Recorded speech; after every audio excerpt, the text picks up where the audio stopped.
Unafikiri uliona kila kitu kilichotokea kwenye kombe la dunia mwaka 2026? Fikiria tena. Haya ni mambo 10 muhimu ambayo huenda wengi walipitwa nayo, lakini yamebadili historia ya soka duniani. Naitwa Frank Mavura, ni mwandishi wa habari na rafiki yako katika maisha. Moja, hili halikuwa kombe la dunia la kawaida. Lilikuwa kubwa kuliko yote kuwahi kufanyika. Kwa mara ya kwanza katika historia, mataifa 48 yalishiriki, huku zikichezwa mechi 104, rekodi mpya kabisa ya FIFA. Pili, mataifa matatu yaliandika historia kwa kuandaa mashindano pamoja.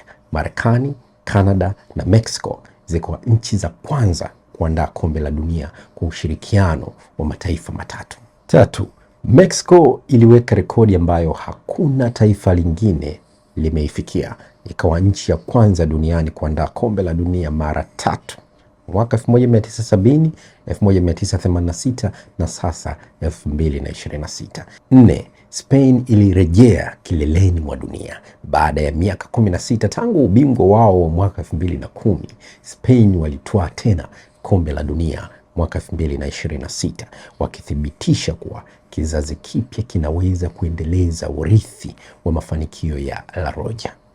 5, teknolojia bado ndiyo mjadala mkubwa zaidi katika soka. VAR na teknolojia za kisasa zilisaidia maamuzi ya waamuzi, lakini bado ziliibua mabishano makubwa miongoni mwa mashabiki, wachezaji na makocha.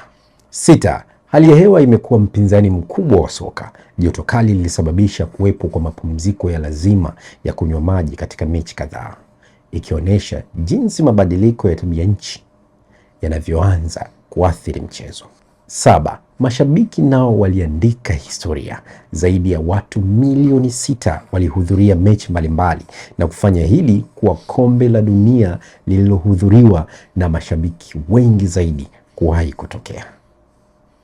8, uzoefu bado una nguvu kuliko umri. Wachezaji wa kongwe walionyesha kuwa kipaji na uzoefu haviishi, kwa kutoa kiwango cha juu cha kuvunja rekodi. 9, hakuna tena mechi rahisi. Tofauti kati ya mataifa makubwa na madogo iliendelea kupungua. Kila mechi ilikuwa ni vita na kila timu ilikuwa na nafasi ya kufanya maajabu. 10, soka sasa ni mchezo wa dunia nzima. Kombe la dunia 2026 limethibitisha jambo moja: kipaji hakichagui nchi. Taifa lolote linaweza kuwa nguvu mpya ya soka duniani.